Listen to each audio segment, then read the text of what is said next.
Wellness does mean to me being able to appreciate what you see around you. Taking time off not to be working is absolutely essential. That if you don't do that, you become merely a machine and are no longer human.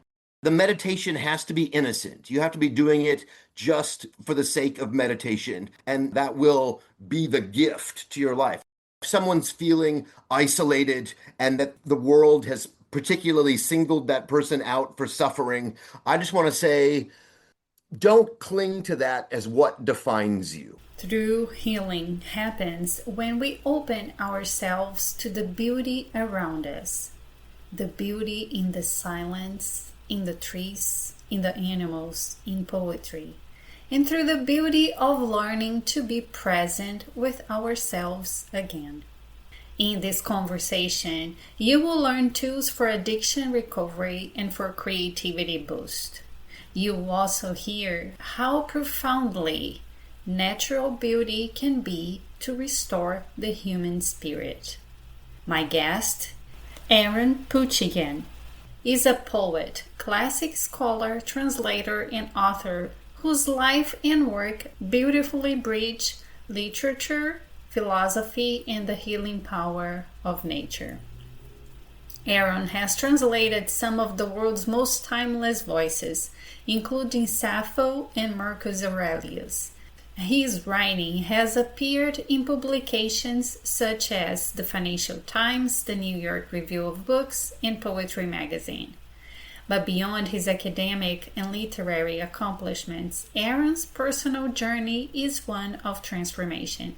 A former cocaine addict, Aaron found himself, like many of us during the pandemic, craving peace, inspiration, and reconnection. And unexpectedly, he found it in Central Park. What began as a simple contemplation became a way to reconnect with life itself.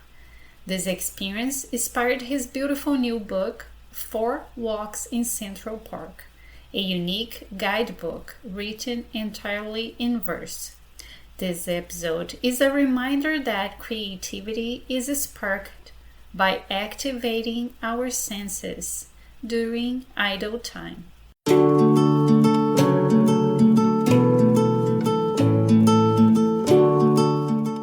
Welcome to Good is What Makes You Feel Well, Mama Terra's podcast. Each week, we will explore topics that impact your physical, mental, emotional, and spiritual health through inspiring transformation stories.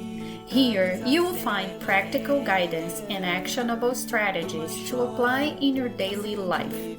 I'm your host, Ana Rezende, author, health coach, and speaker. I'm here to help you protect your energy, strengthen your well-being, and thrive through life's transitions. Speaking of life transitions, I would love for you to go to Amazon and check my book, Living Your Best Life in College, which I wrote as a guide for young adults transitioning from high school to college. If you are a student, a parent, a teacher, or someone who cares about well-being, this book might be a game changer. Now, let's dive in and discover all the different ways you can feel well. Vista transcende, levita. Good morning, Aaron. Good morning, Anna.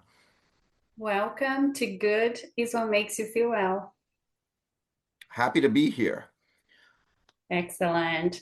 For us to start our conversation, I would like to ask you what, in this moment of your life, makes you feel well? I had a long stretch when I was more or less miserable. I would say it lasted 30 years. And yes, there was a rock bottom several years ago, but I've climbed out of that over the last few years. And I would have to say what makes me happiest is having the freedom to write and then also having a mindset that is calm enough to be creative, to slow down and be creative, rather than just clattering words out from the keyboard onto the page. And so, yes, a somewhat calmer mindset is what is making me happy and is what I'm most grateful for right now in my life. Oh, I love that. Yeah, a calm and peaceful mindset. It is so important for all of us. So tell me how this concept of wellness and being well has evolved throughout your life. I've had psychological issues since I was a junior in high school. I was actually institutionalized twice in my junior and senior year. And subsequently, I was more or less severely depressed up until just a few years ago.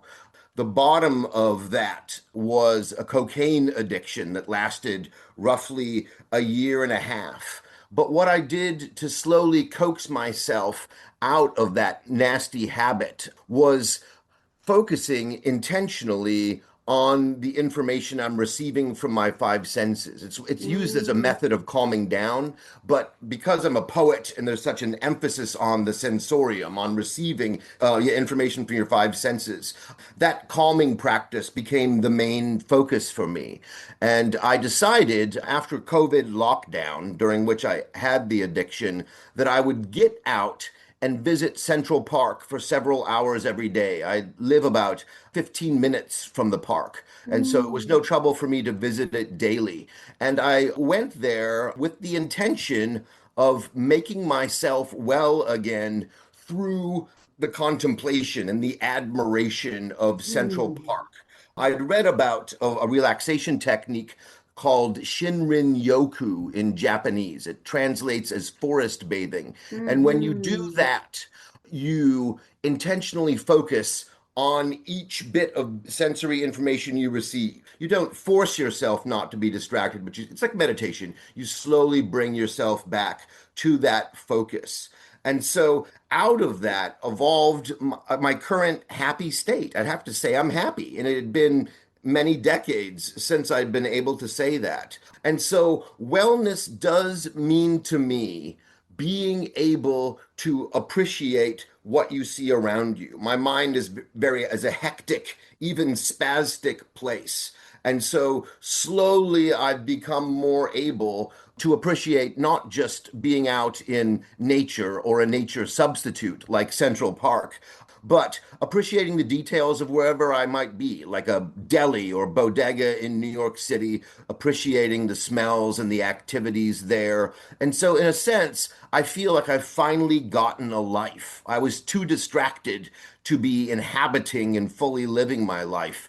And I have a lot of work to do, but certainly now I have a greater appreciation for what's around me. mm. Yes, that's my big take on wellness now. I know the show also emphasizes balance. My life was, yeah, highly unbalanced, especially during the addiction when I had no sleep pattern whatsoever. I would stay up for Mm. 16 to 20 hours being Whoa. high and writing nonstop. It was COVID lockdown, so there was nothing to do. I didn't do drugs to party. I used them as a performance enhancing drug to, yes, to keep me working. But eventually my creativity dried up, and that's what drove me to go back out into the world. And so, yes, yeah, what does wellness mean to me? It means certainly it's almost a cliche, but gratitude has become a part of my life. My career as a poet has had its ups and downs, but I lately have just become grateful that I've been able to spend the majority of my life writing poetry. And now that I'm in a calmer mindset, yeah, I can express that gratitude. And I can also, yeah, what, just enjoy being who I am. It had been a long time since I'd been able to do that.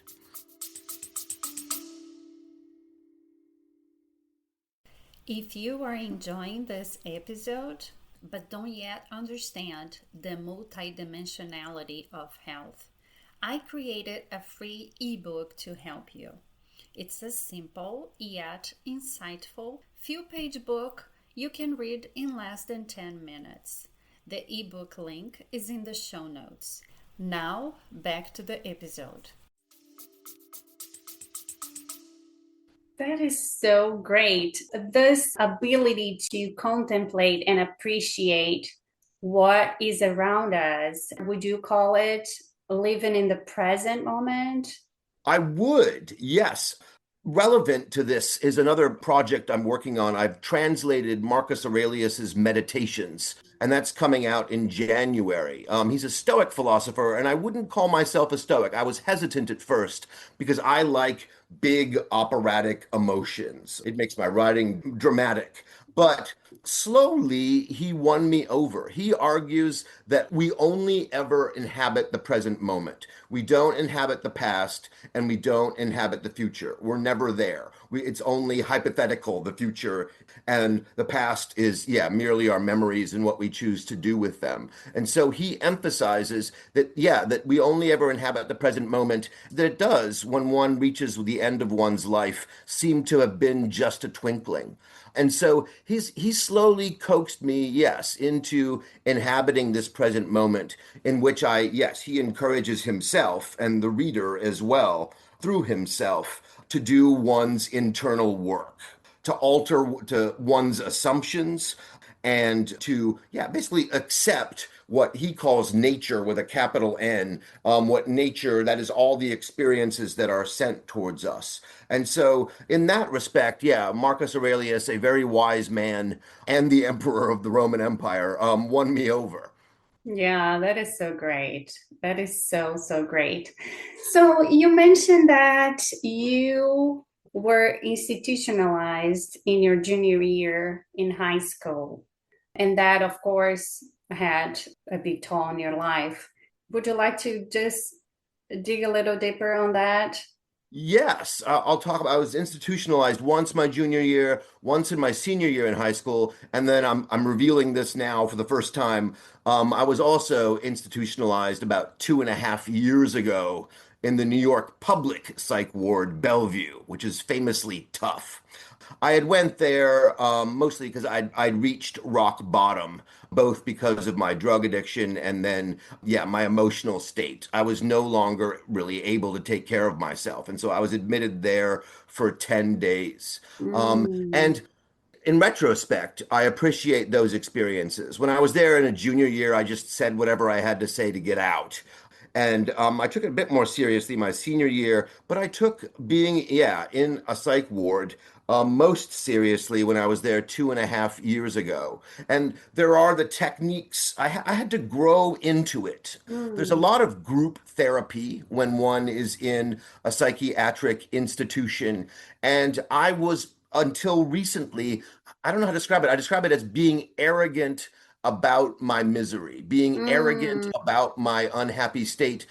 I felt it was unique and it was what made me special, right? The fact that the universe had singled me out for suffering made me a tragic character. And Mm. so, in a way, I cultivated and embraced my misery as what defined me. And for those reasons, then, group therapy wasn't any use to me. I didn't pay much attention because I felt that my situation was unique and special, and nobody else's contribution would have anything relevant to say about it. Subsequently, when I was in the psych ward and then rehab most recently, I'd become more open-eared as an artist. As a creative artist, I'm really interested in stories, and there's a lot of storytelling when one is in an institution. So there was that. And then also there was the fact that I was in the institution for the toughest cases. I was in a public institution. Some psych wards and some institutionalizations are like going to a lake upstate and getting massages, but I was in the tough one. And so in addition to all the stories, I also, I mean, I saw as well, I'll say it, negative role models, people who were in worse situations than I was. And I knew that I was headed in that direction. And Mm. that made very clear to me through these people telling their stories and clearly like having to choose between going to rehab and going to jail. That, yeah, gave me Perspective. negative role models, yeah, that said I don't want to live this way. I don't want to be going in this direction any longer. And so it was shortly after my institutionalization in Bellevue that I began the practice of going daily to Central Park. I'd become very isolated Partly it was just COVID lockdown, and partly because I didn't want my friends and family to see what had become of me, right? A Mm, miserable drug addict. And so I'm still rebuilding those relationships. I'm back with my family, but I'm recovering some old friends as well. yeah. So, in the end, from what I'm hearing, your group therapy were valuable for you because the storytelling gave you perspective of what could have been worse, right? Yes, exactly. And Yes. then you understood that you actually are not unique, that bad things and bad situations happen with all of us. Yes. And yes, if I had a message for this show for people who are suffering, it would be to listen to other people. I know it's not profound, it's very simple. But when one is isolated and cut off and in a state of misery, it's so hard in the beginning to admit that other people have exactly the same problems as you do, and that in fact many of them have even more severe problems than you do. And so it's really, I guess what I'm trying to say is it's really hard to have perspective when one is in an extreme, miserable situation. Yeah, that's why I love storytelling so much. And that is why I think it's so relevant for us to talk about all those issues because so many people can relate to the situation that you just went through. And yes, it's hard. Yes, everyone's problems are unique, but there is a common theme between all of us because we are actually doing this together. We are supposed to support each other. We are supposed to grow together and lift each other up. So that's why I think community and storytelling is so, so important. Yes, thank you. I just want to say thank you for this podcast. I've listened to some other similar podcasts, and it's certainly, I would say, this show and health and wellness podcasts in general, they're filling a real need in that there's, the isolated, miserable individual, and then there's the clinical environment where one talks to a therapist, for example, or a caseworker. But then there's the gap in the middle. And that's the gap where it's not clinical or professional. It's just, as you said, storytelling. And yes, giving sometimes advisory tips that will help people, but also just, yeah, making unhappy people realize that their situation is not unique, that others have recovered from it, and yeah, that other people have contributions to make. And so thank you for Yes. this podcast. Oh, thank you so much. That means a lot to me that it had this impact on you. And that is the intention. The intention is just to give people perspective and show them that there is a way through it, right? So it's miserable, it's hard, it's not going to be easy, neither quick, but there is a way through it, right? So we all can get better. And what we do here in the show is that we share the tools so people can just try for themselves and see what works for them, because that is the point. So try what other people have used and see if it works for you. And I just love, love, love that you used nature or what you call similar to nature because Central Park is beautiful. I love Central Park. Actually, I keep telling people that my favorite place in New York is the Central Park because I'm not a big city girl. I love nature and small towns and the countryside, but the Central Park is really special. So I would love for you to go through your healing journey just sitting there and contemplating. How was that for you?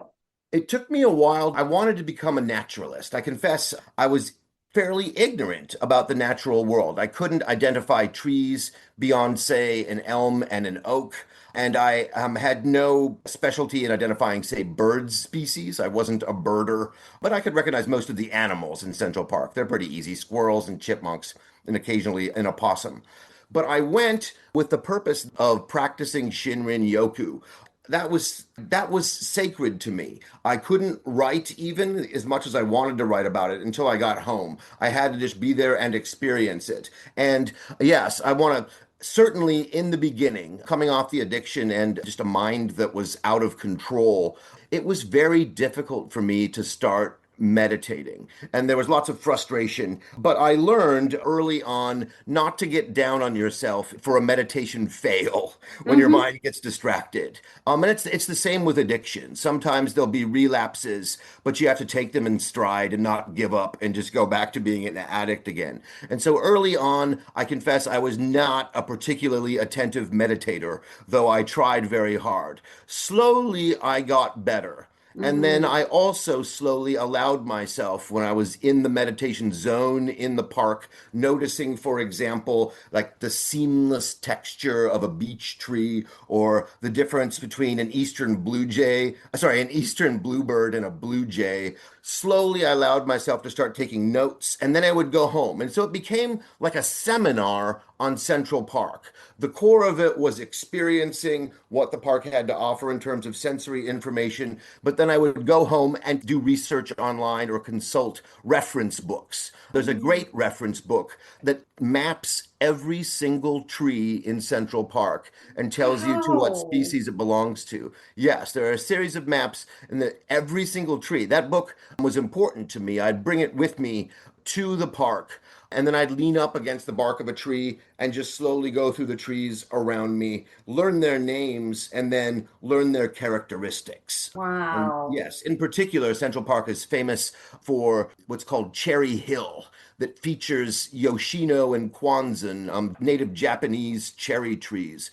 And there's a cherry tree festival in cherry blossom festival, excuse me, in the spring each year, and that's when they're flaring pink and white, and they also you get the scent like it's like an almond taste to Oh, the scent oh my um, gosh. of the cherry blossoms. And I was grateful to be able to smell that because I confess my drug of choice was cocaine, and I hadn't really inhaled anything through my nose except for cocaine for a year and a half. I hadn't smelled anything for a year and a Mm. half. And then suddenly I got that back. And that was reassuring and made clear to me that I was headed in the right direction, that I'd rather have the smell of cherry blossoms to write about than no smell at all. Oh my And gosh. so what I got from the park really supercharged me with creativity for my work, supercharged me with poetic material. And that was what kept me going with this daily practice.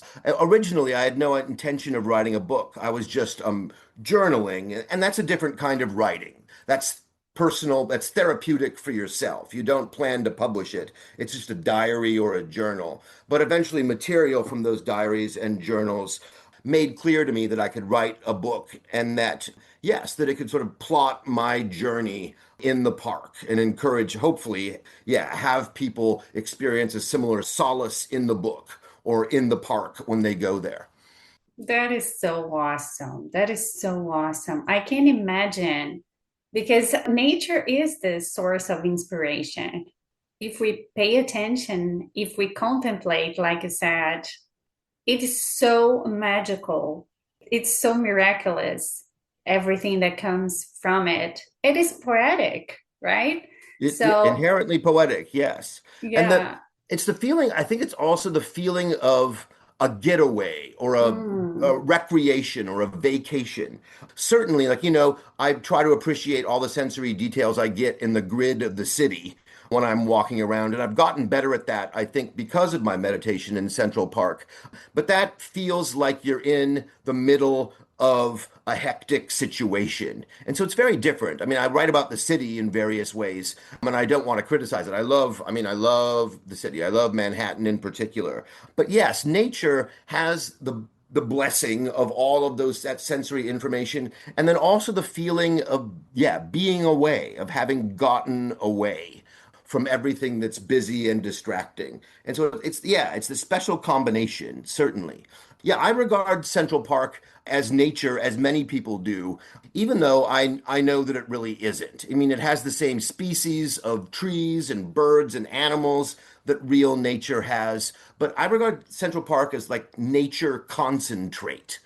also then it has a special richness in that within a half mile or so, you can go through many different environments. You can go from being in a rocky environment to being in a dense forest environment to being in a lakeside environment, all within the course of 10 minutes. And so, yes, it's a concentrated nature as I see it, but it's not. I talk about these issues in the book, the artificiality of Central Park. Like it was very intentionally built in the 1850s to be a Mm. great national park, to compare with the great national parks. Like in France, you have Versailles, for example. America needed its own great national park, but it is very seriously man-made. The landscape isn't even really the original landscape. A lot of the rocks had to be dynamited out in order to make way for more green space. But it's Mm. very convincing as an artificial nature, and I would say it definitely provides the same solace that nature does. Yeah, that is what I was gonna say. Even houseplants, even a picture of nature is better than no nature at The no, all, right? So yes, I think if it provides what it's supposed to provide, it's okay, right? yes. I've taken, yeah, some journeys upstate to wildernesses. I can attest that Central Park really does have a similar effect to being in real, yes, authentic nature. Yeah. Yeah. We play with what we get, and that is it, right? Yes, Yeah. yeah, it's all, yes. So are you a New Yorker then? Born That and raised? Oh, no. I've lived here for 15 years now, and I consider myself a New Yorker in that I've acquired New Yorker habits. I'm trying to get better about it, but I walk very quickly, for example, and I easily get impatient. Those are Mm. normal New Yorker characteristics. But I actually grew up in the state of North Dakota. My Okay. father was a professor and he got a job there. And then the next year I was born there. And I realized at a young age, I was ambitious at a young age. I realized that I wasn't going to stay there because I wanted to be a writer. I realized that early Mm. on that I'd probably have to live Mm. in New York where the presses are. And yeah, there's the most literary culture. But looking back on it now, it was a perfect place for me to grow up in that it was sort of an innocent place. There wasn't, I mean, there was the normal trouble to get into as a young man and as an adolescent, but that mostly just involved drinking beer in North Dakota. So there weren't any other drugs. If I'd grown up, I think, because I had the dark turn in my junior and senior year. If I'd grown up in the city, yeah, I might not have been be alive because I was going to get into all the trouble that there was to get into. And so I'm, yeah, grateful that I grew up there. It also, I appreciate it because it gave me very simple tastes. I don't have expensive tastes. I have that I'm just a North Dakotan mentality. I'm happy with whatever restaurant I happen to be at. And in terms of my attire, I keep everything pretty simple. And so, yes, I have a bit of North Dakota pride, but I'll, yeah, be forever coming to terms with growing up there and what that meant. When I was younger, I used to resent it. I wished I'd grown up in a bigger city. I felt I would have had more opportunities. But now I am grateful, yeah, that I grew up there. Primarily, yeah, because it kept me safe and it was an innocent place at the time. Yeah, and I love that you have this minimalist approach to life. I mean, you don't require a lot for your attire. You can be well in every simple restaurant in town, and being grateful for everything is, I think, what fulfills us and makes us be happy easily, Yes. right? When we have low expectations and we can be grateful for everything. Everything, yes. And Yeah. so, yes, part of the reason I have the simple tastes certainly is growing up in North Dakota. And you're right, that does make me I have a lower threshold for gratitude in terms of gratitude. I'm grateful for things that other people would take for granted. But also the fact that I have simple tastes, humble, cheap tastes even, That partly also came from being a poet, that you don't make much money as a poet. And so I needed fit in well with being from North Dakota, but I needed to keep my expenses low if I was going to have free time to write. Because you don't make much money as a poet. I'm sort of married to it for better or for worse, for richer and for poorer, and mostly for poorer. But despite my very humble apartment, I mean, despite the fact that it's humble, I'm grateful for it. And primarily because it allows me to have free time to do my creative work. Yeah, yeah. And creativity is, people usually don't see them both together, productivity and creativity, right? Because we do need space to create. We do need time to create. It's not go, go, go as a regular job that you I can love that distinction. feel. Yeah. I love that distinction between productivity and creativity. Well, when I was a cocaine addict, I used the drug to work. It was, as I said, like a performance enhancing drug. And I was all about productivity, cranking Mm, words out. But eventually, the emphasis on pure productivity compromised, sort of ruined my creativity, and that I became creatively sterile. I felt like I had a scouring pad and I was scouring the bottom of a pot that was already clean. There was nothing more. And so, because I'd become so isolated from new experiences, I just knew the four walls of my apartment and the local deli on the corner.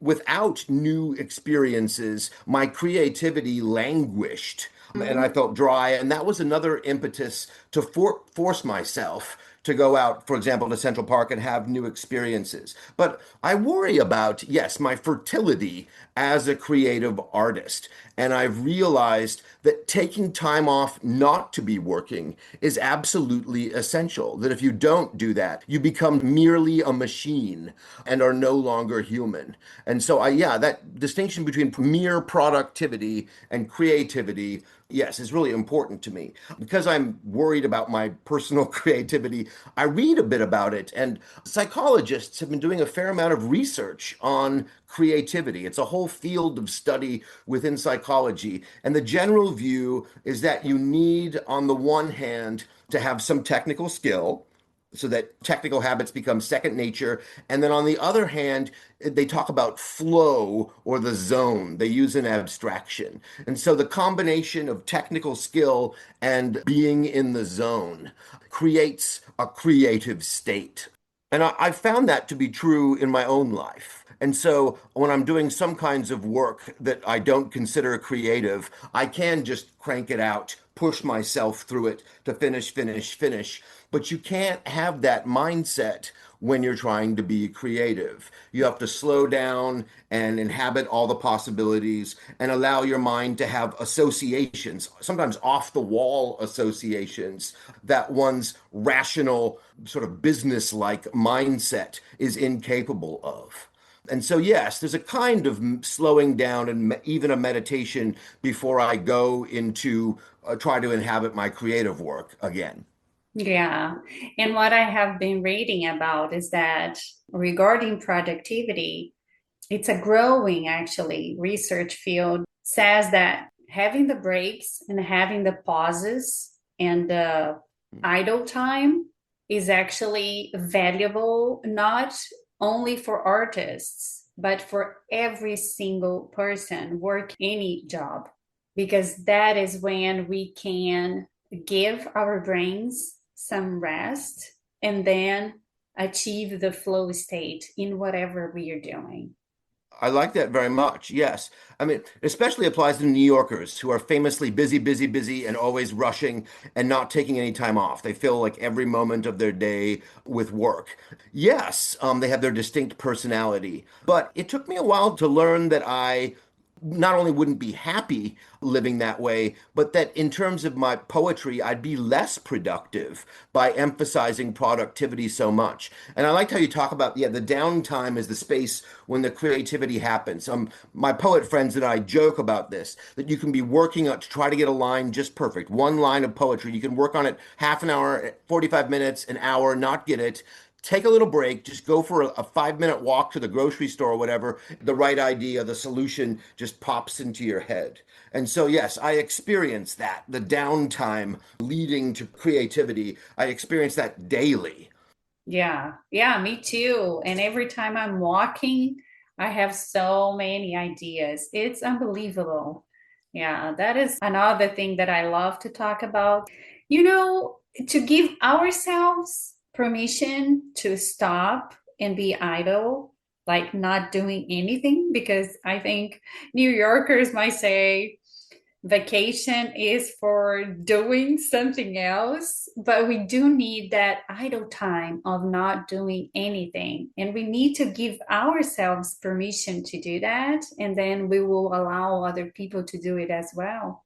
And then the creativity will just blossom in us as collectiveness. It does. Yes. Another model related to that, another model of creativity I like very much involves childlike play. There's a Mm. Freudian psychological concept called regression in service of the ego. Regression sounds bad, but it's not. It just means going backward into a pre-adult childlike state, and that it serves your ego, your surface personality. But in terms of creativity, yes, the model of taking downtime, but even more specifically, allowing your mind, yeah, to be playful, to make associations, to indulge in make believe and pretend as children do, as a state, yeah, that leads to creativity. And I've found that myself. And so a lot of the creative process for me over the last few years has been what I call unlearning. I learned all Mm. kinds of things in school about what you should do when you're writing a poem. And eventually, I mean, I ended up with all these different rules, feeling like I'd painted myself into a corner. There were only so many things I could do in terms of the rules of poetry that I had been taught. And over the past few years, I've learned to forget all of those. Mhm. Yes. I mean, one big rule in poetry is you're supposed to find your voice, your own distinct idiom. But the problem is that voice can be exhausted. You can go through all the possibilities of it and have nothing more to say. And so I've rather tried to find multiple voices in me, and that served me well. I've written, for example, for the stage where there are different characters, all with big personalities, and they're opposing characters. And those voices, yeah, have to come out of you. And so I've, yeah, found them during that time of play, allowing myself to speak or write in a tone I would never normally use with any other human being. So all of that, yes, out of, yeah, childishness. I've learned to promote childishness in myself. Yeah, and having those beginner eyes, like you said, the exploration and the interaction to understand and learn with beginner eyes, that is so important. Yeah.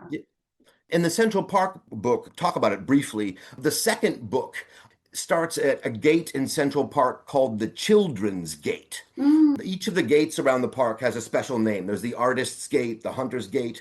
The Children's Gate, the second book, introduces a, yes, a whole section, a walk or tour in the book that's all about promoting childlike play. And so the Children's Gate leads directly to the zoo and then to a children's zoo. And so, yeah, you go through activities for children. Then there's a famous statue of a dog named Balto who Oh. brought, yeah, he's famous for bringing anti-serum to a population that was affected with diphtheria in Alaska about Oh. 100 years ago. And he, yes, he's the greatest sled dog of all time, Balto. But children can go up to the statue, they can climb on his back, they can pet his withers.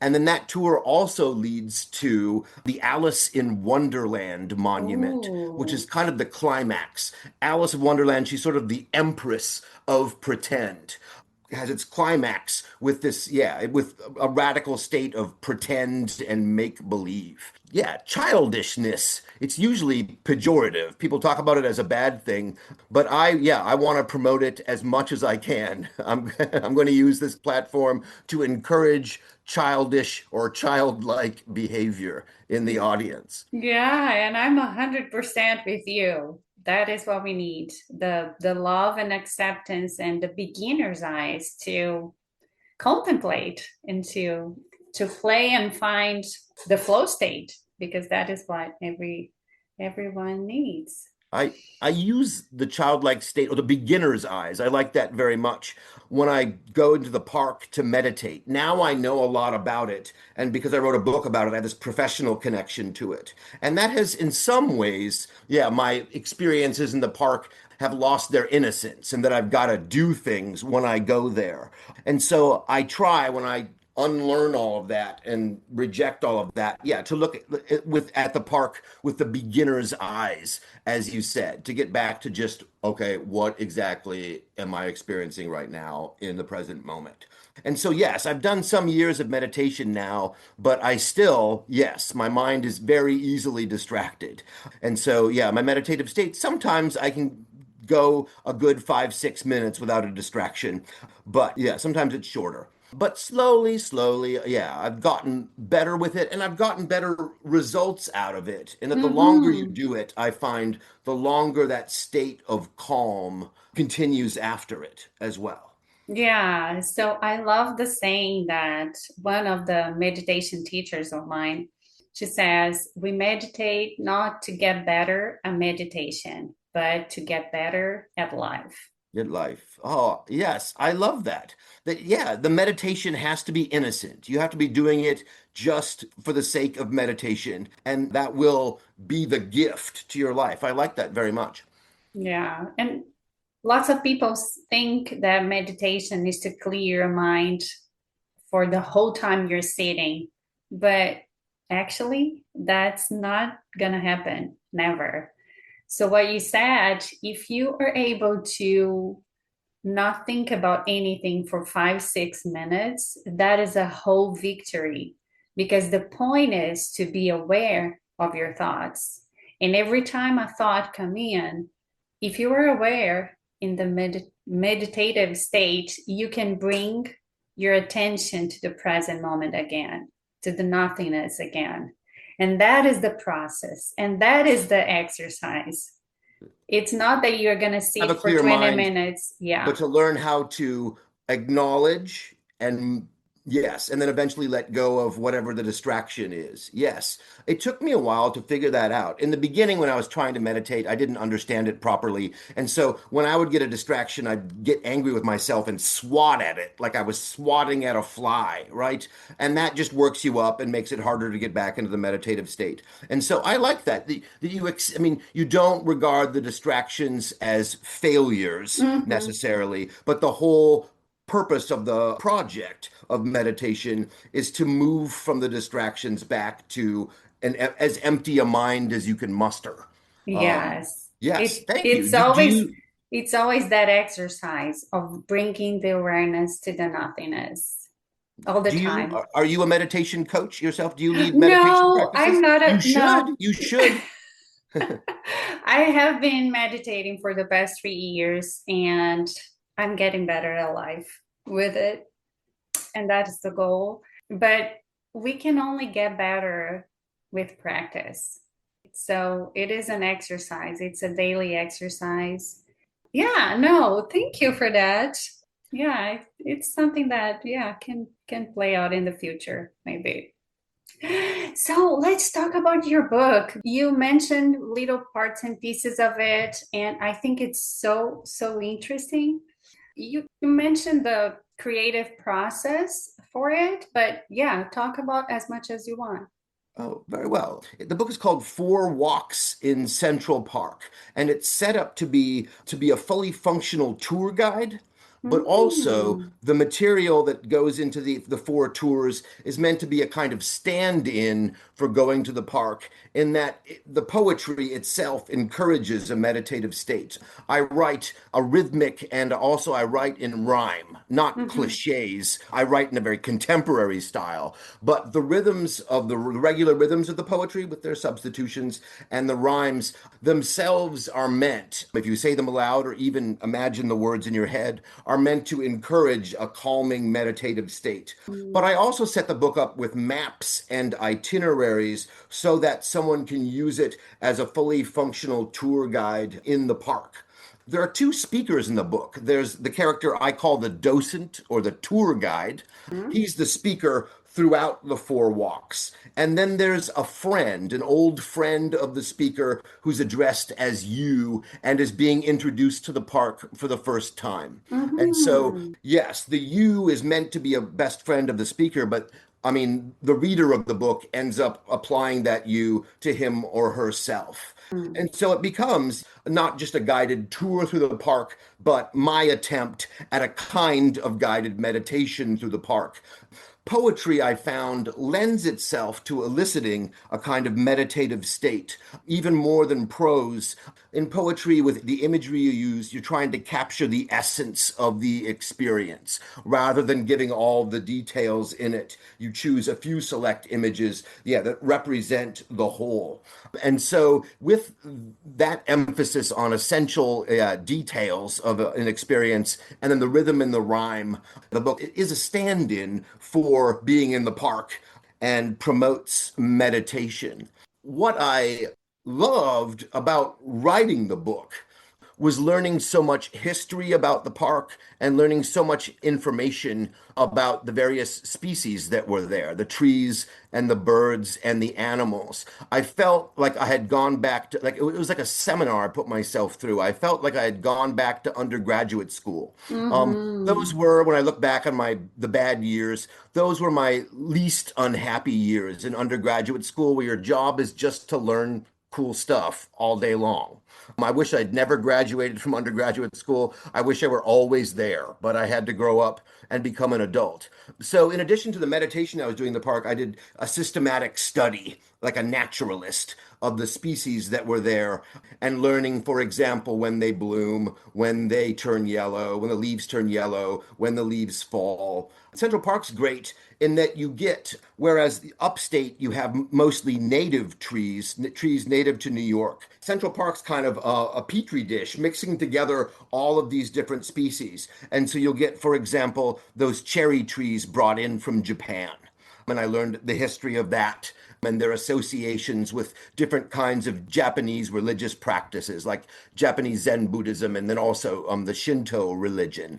And so the great pleasure for me was, yeah, this class I put myself through when I was learning about the park. It gave me something to be excited about and to look forward to again. That's what I lost. And I think a lot of people lost that during the COVID lockdown, that there was nothing to look forward to. You knew the next day would be pretty much the same as your current day, and the day after that would be the same. Going to the park gave me something to look forward to. And yes, becoming a naturalist in the park, learning, yeah, learning as much information about it as I could also gave me something to look forward to. Do you have all those historic pieces and details in the book as well, with the Um, poetry and the I'm maps? selective with them. It's a kind of poem that you don't encounter much nowadays. It's what we call a didactic poem, a poem meant Mm. to teach people something. When Oh. people think of poetry nowadays, they mostly think of short lyric poems, and that's great. And there's a lot of great short lyric poems. But this is a whole mode of poetry that hasn't existed for hundreds of years. There's some English poets Mm. examples like Alexander Pope's essay on man and essay on criticism, and I teach ancient Greek poetry. And in ancient Greece, was a common type of poem, the didactic poem. And so I did include, yes, the docent's a teacher, he's a tour guide, but certainly wasn't heavy handed with the details, right? Uh-huh. If I had been, then I would have broken the meditative state, and yeah, it would have become merely prose that was versified. Mm-hmm. And so I sprinkle the most relevant of the historical details into the park. And also to give it drama and texture. So it's not just all praise of the park. I Mm-hmm. talk about two very unfortunate historical events. There's a true crime component to the book. I talk about two famous crimes that took place in the park. There's the Preppy Killer episode in which a young man ended up strangling a woman in the park. And then there's the even, well, just as bad Central Park 5. where four boys were convicted and sent to jail for a long time for a crime they didn't commit in the park. And so, They did yes, not? no, it involved the rape of a jogger. They were imprisoned for committing that crime, and then eventually the felon who really did it confessed.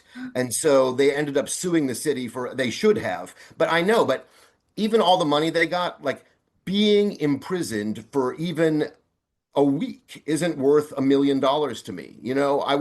I mean, there's no way to compensate people for being wrongly imprisoned. There's no Oh, way to yeah. do it. Not Yeah. all the No money in way. the world, not all the money in the world can I make up agree. for that lost time. Agree. And so the poem also has darker moments. Certainly in the park, including those true crime episodes. That was to give it texture, but also to give the full history of the park as well. But Mm-hmm. for the most part, the poem is what we call encomiastic. It's all about praising and celebrating the park. And then there are the dark moments that take place sometimes that took place in very beautiful locations.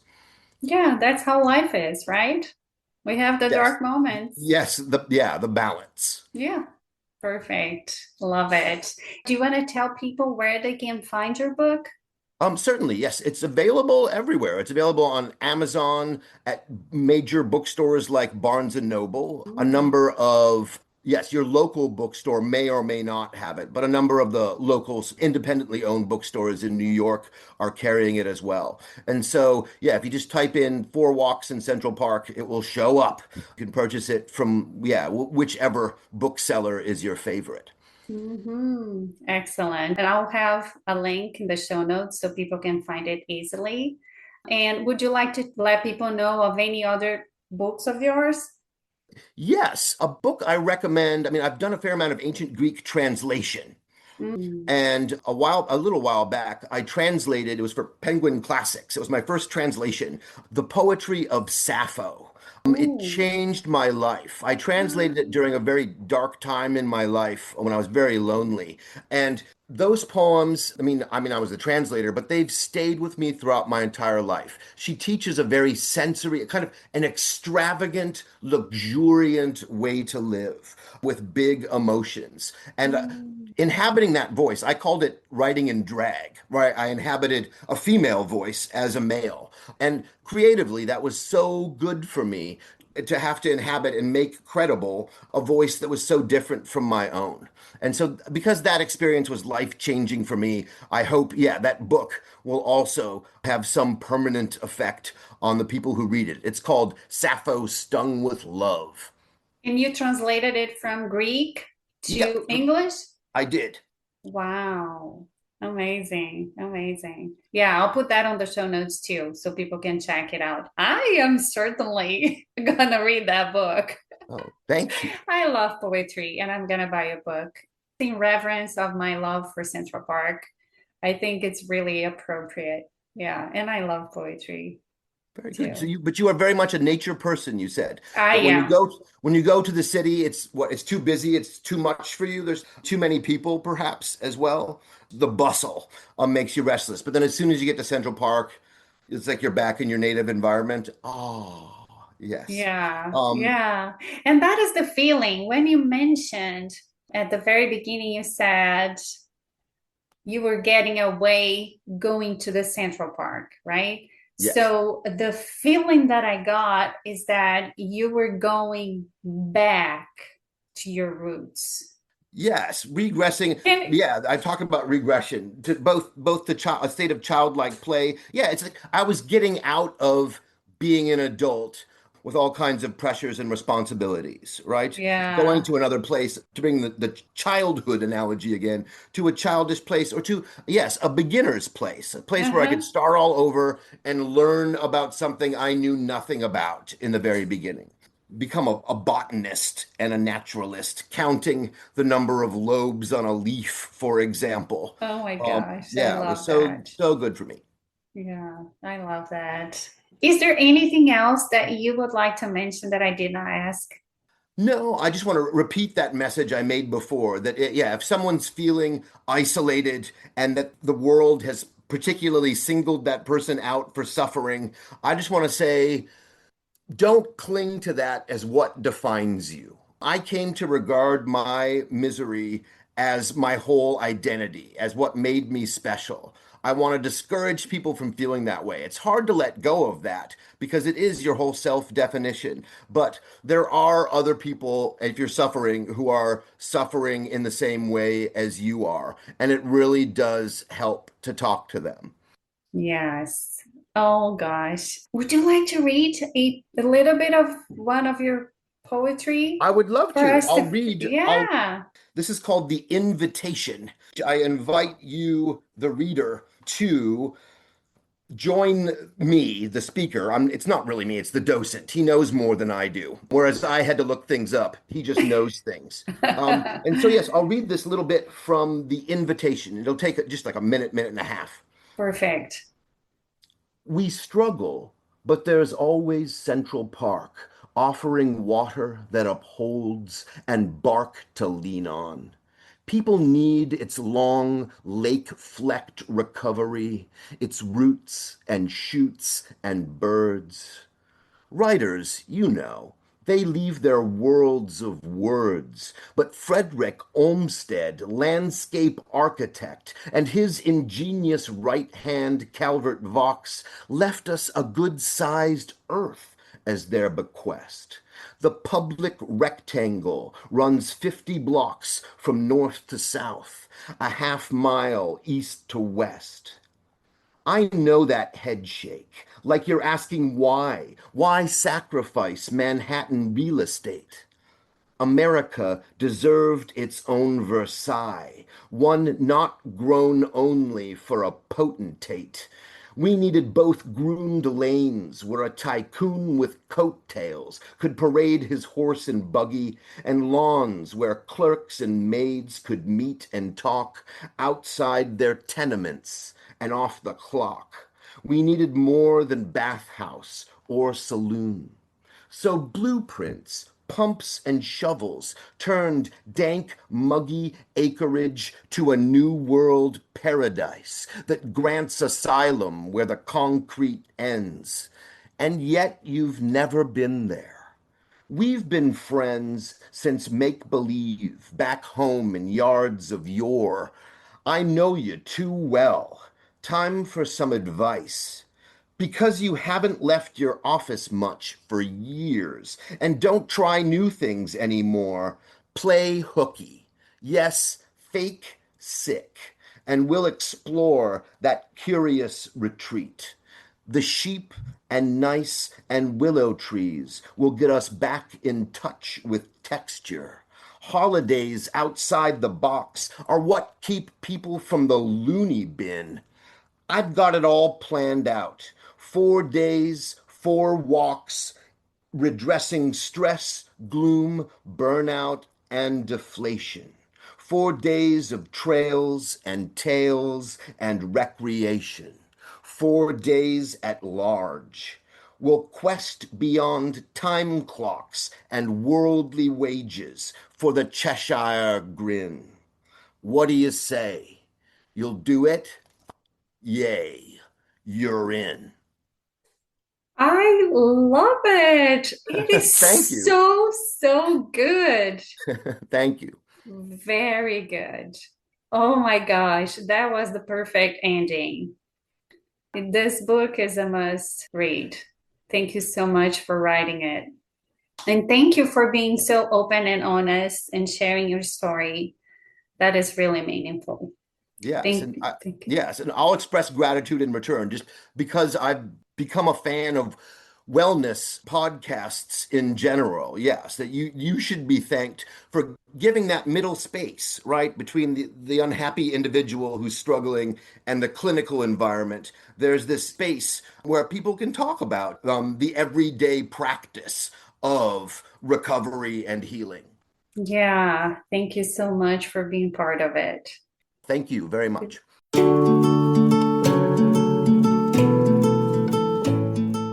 Thank you so much for listening.